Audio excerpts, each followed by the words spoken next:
नमस्कार, आदाब, सत श्री अकाल। स्वागत है आप सभी का आपके अपने यूट्यूब चैनल पर। यूपी पुलिस कांस्टेबल के जीके जीएस की एक बहुत ही महत्वपूर्ण सीरीज।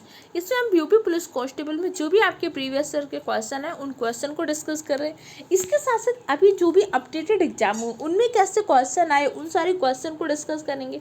अगर उस टॉपिक से क्वेश्चन आए तो उस टॉपिक से और कैसे क्वेश्चन आते हैं उन सारी चीज़ों को डिटेल एनालिसिस के साथ आज की क्लास में डिस्कस करेंगे।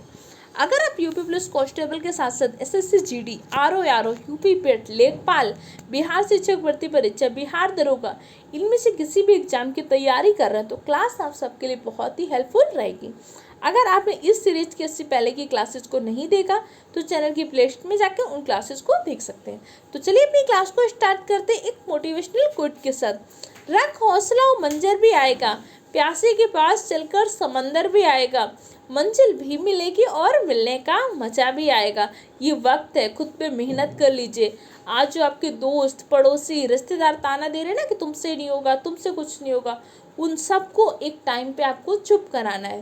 लेकिन कैसे? अपनी सफलता से सफल होकर। तो चलिए अपनी क्लास को स्टार्ट करते हैं। पहला क्वेश्चन षोडश जनपद से क्वेश्चन आया था। आपको पता है कि मगध साम्राज्य के टाइम पे क्या था? 16 महाजनपद थे। इन 16 महाजनपद को हम षोडश जनपद के नाम से जानते थे। षोडश जनपद का उल्लेख किस बौद्ध ग्रंथ में था?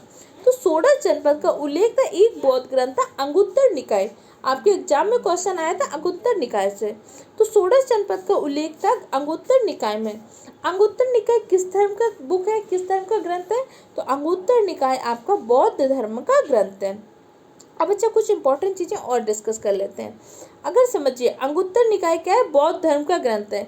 तो कौन से जैन धर्म के कौन से थे? जैन धर्म का था एक आपका कल्प सूत्र और भगवती सूत्र।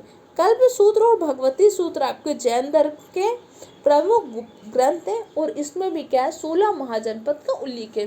तो बौद्ध धर्म के अंगुत्तर निकाय में और जैन धर्म के कल्प सूत्र और भगवती सूत्र में 16 महाजनपद का उल्लेख है। 16 जनपद क्या होते हैं? जो 16 महाजनपदों का समूह था वो आपके 16 जनपद कहलाते हैं। 16 जनपद में दो आपके क्या थे? गणराज्य भी थे। अच्छा बौद्ध धर्म की स्थापना किसने की थी? गौतम बुद्ध ने की थी।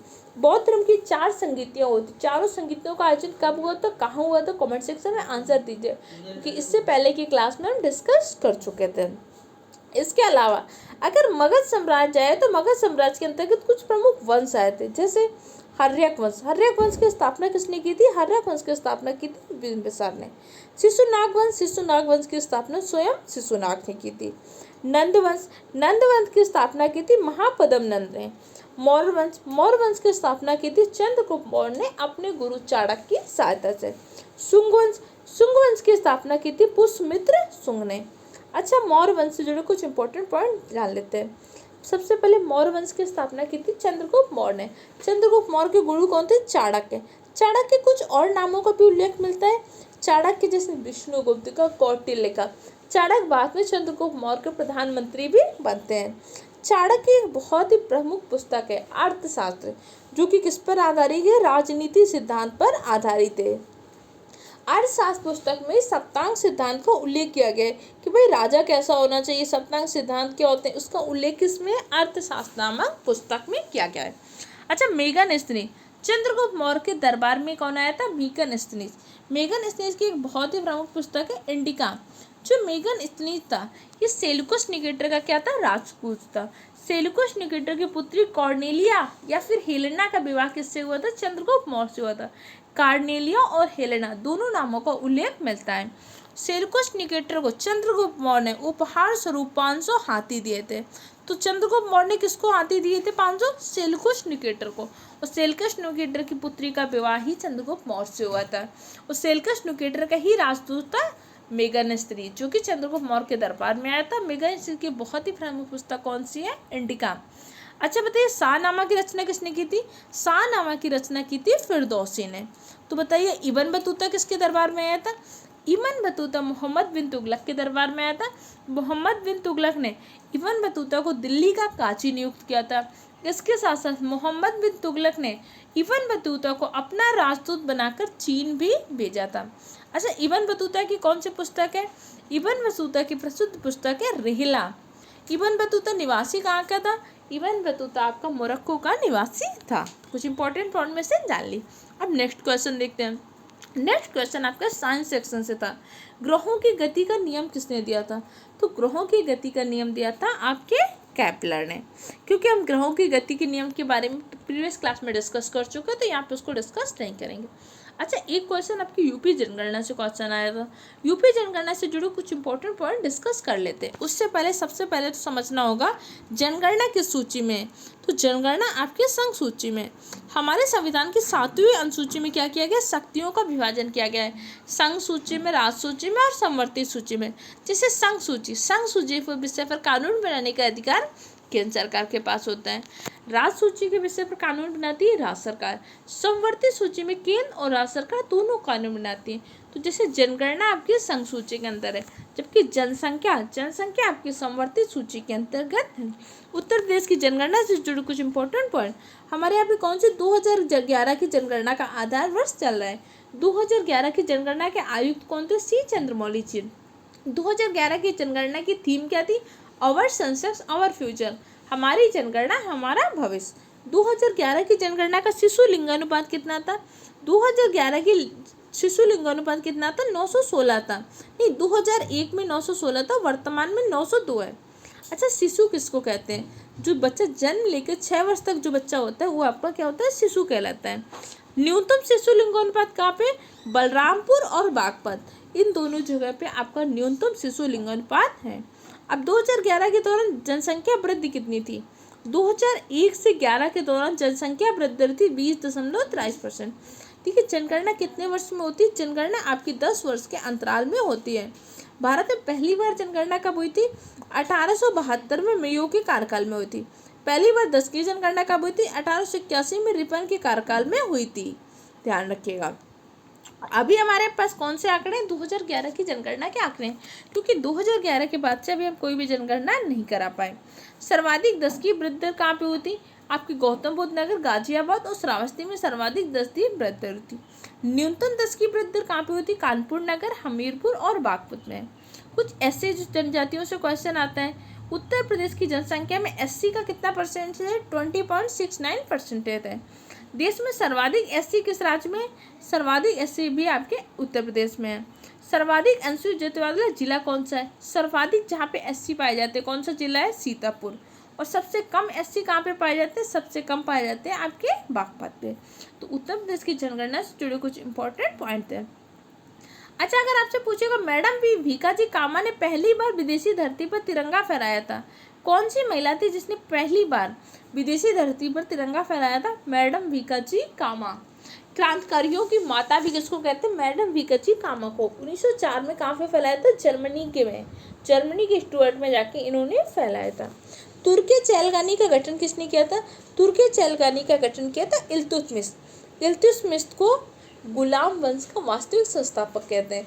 गुलाम वंश की स्थापना किसने की थी? कुतुबुद्दीन ऐबक ने की थी। कुतुबुद्दीन ऐबक का गुलाम और कुतुबुद्दीन ऐबक का दामादी क्या था? इल्तुतमिश। इल्तुतमिश ने तुर्कान ए चैलगानी का गठन किया, जिसमें इसने क्या किया था? 40 सरदारों का गठन किया था। ये सभी सरदार क्या होंगे? तुर्क होंगे, जो शासन व्यवस्था में क्या करते थे? राजा को सलाह देते थे। इस तुर्कान ए चाली का गठन किया था इल्तुतमिश ने, लेकिन इसको समाप्त कौन करेगा? इसको समाप्त करेगा बलबन। लौ और रक्त की नीति का अपनाया भी किसने था? बलबन ने अपनाया था। गुलाम वंश की स्थापना कुतुबुद्दीन ऐबक ने। कुतुबुद्दीन ऐबक ने क्या किया था? कुतुब मीनार की नींव रखी थी बख्तियार खाकी की स्मृति में। बख्तियार खाकी की स्मृति में कुतुब मीनार की नींव रखी थी, लेकिन कुतुब मीनार का निर्माण कार्य किसने पूरा कराया था? तो इल्तुतमिश ने पूरा कराया था। ध्यान रखिएगा। गुलाम वंश की स्थापना किसने की थी? गुलाम वंश की स्थापना की थी कुतुबुद्दीन ऐबक ने। गुलाम वंश के प्रमुख शासक जैसे सबसे पहला कौन बना? कुतुबुद्दीन ऐबक, जिसने गुलाम वंश की स्थापना की थी। फिर आराम शाह आया, आराम शाह के बाद क्या? इल्तुतमिश आया। इल्तुतमिश को गुलाम वंश का वास्तविक संस्थापक कहते हैं। गुलामों को गुलाम भी इल्तुतमिश को कहते हैं। 40 सरदारों का गठन किसने किया था? इल्तुतमिश ने किया था। और कुतुबुद्दीन इल्तुतमिश ने क्या किया था? आपके कुतुब मीनार का निर्माण कार्य भी पूरा करवाया था। इसके बाद आपका रुकनुद्दीन आता है, रजिया आती, बहराम शाह आते, मसूद शाह आते, नसरुद्दीन महमूद, ग्यासुद्दीन बलबन और कैकुवत। गुलाम वंश का अंतिम शासक कौन था? कैकुवत आपका गुलाम वंश का अंतिम शासक था। इन सारे इंपॉर्टेंट पॉइंट को एक बार देख लीजिएगा। PDF आपको टेलीग्राम चैनल पे मिल जाती। इसके साथ साथ इस टाइम पे आपकी सफलता सीरीज की क्लास चल रही है, जिसमें मॉडर्न हिस्ट्री को डिस्कस कर रहे हैं। अभी कल की क्लास में हमने 1885 के भारतीय राष्ट्रीय कांग्रेस के बारे में डिस्कस किया। अगर आप सबने अभी तक उस क्लास को नहीं देखा तो चैनल की प्लेलिस्ट में जाकर देख लीजिएगा। इसके अलावा बिहार शिक्षक भर्ती के लिए पॉलिटी की क्लास चली, उस क्लास को भी देख लीजिए, आपके एग्जाम के लिए बहुत ही हेल्पफुल रहेगी। गुलाम वंश से जुड़े कुछ और इम्पोर्टेंट पॉइंट डिस्कस कर लेते हैं। सबसे पहले तो गुलाम वंश की स्थापना किसने की थी? कुतुबुद्दीन ऐबक ने। अच्छा, कुतुबुद्दीन ऐबक किसका गुलाम था? तो कुतुबुद्दीन ऐबक मोहम्मद गौरी का गुलाम था। कुतुबुद्दीन ऐबक को लाख बख्श कहते थे क्योंकि बहुत उदार था, लाखों का दान करता था, इसलिए कुतुबुद्दीन ऐबक को लाख बख्श कहते हैं। और चौगान खेलते समय कुतुबुद्दीन ऐबक की मृत्यु हो जाती है। कुतुब मीनार का निर्माण का प्रारंभ किसने कराया था? कुतुब मीनार का निर्माण का प्रारंभ कराया था कुतुबुद्दीन ऐबक ने, लेकिन इसको पूरा कौन कराता है? इल्तुतमिश। कुतुबुद्दीन ऐबक ने क्यों प्रारंभ कराया था? शेख ख्वाजा कुतुबुद्दीन बख्तियार काकी की स्मृति में, बख्तियार काकी की स्मृति में कुतुबुद्दीन ऐबक ने कुतुब मीनार का निर्माण कार्य प्रारंभ करवाया था। कुतुबुद्दीन ऐबक ने अजमेर में 2.5 दिन का झोपड़ा भी बनवाया था। अगर पूछेगा अजमेर में 2.5 दिन का झोपड़ा किसने बनाया? तो कुतुबुद्दीन ऐबक ने। कुतुबुद्दीन की ऐबक की मृत्यु कैसे हो गई थी? चौगान खेलते समय गिर जाने से कुतुबुद्दीन ऐबक की मृत्यु हो गई थी। इल्तुतमिश ने अपनी राजधानी लाहौर से दिल्ली स्थानांतरित की। कुतुबुद्दीन ने अपनी राजधानी किसको बनाया था? लाहौर को। फिर इल्तुतमिश ने अपनी राजधानी को लाहौर से दिल्ली स्थानांतरित किया। इल्तुतमिश ने कुतुब मीनार के ऊपर की 2 मंजिलों का निर्माण पूरा कराया। कुतुब मीनार का निर्माण किसने पूरा कराया था? इल्तुतमिश ने। इसके साथ साथ इल्तुतमिश ने तुर्कान चैलकानी का गठन किया था। तुर्कान चैलकानी के अंदर के 40 सरदारों को समूह होता है। तुर्कान चैलकानी को समाप्त किसने किया था? बलबन ने किया था। दिल्ली की गद्दी पर बैठने वाली पहली महिला सुल्तान थी रजिया सुल्तान, जो कि इल्तुतमिश की बेटी थी। रजिया सुल्तान का विवाह किससे हुआ था? अल्तुनिया से हुआ था। और नसरुद्दीन महमूद एक ऐसा सुल्तान था जो क्या करता था? कुरान को लिखता था और इसके अलावा टोपी सिरकर अपने जीवन का निर्वाह करता था। तो गुलाम वंश से जुड़े कुछ इंपॉर्टेंट पॉइंट को डिस्कस किया। आज की क्लास में हमने इन्हीं सारे पॉइंट को डिस्कस किया। छोटी क्लास आ रही है, लेकिन जितने पॉइंट आ रहे इतनी का रिवीजन करिए। PDF आपको टेलीग्राम चैनल में मिल जाती है। कोई दिक्कत, कंफ्यूजन हो कमेंट सेक्शन द्वारा पूछ सकते हैं। मिलते हैं कल की क्लास में।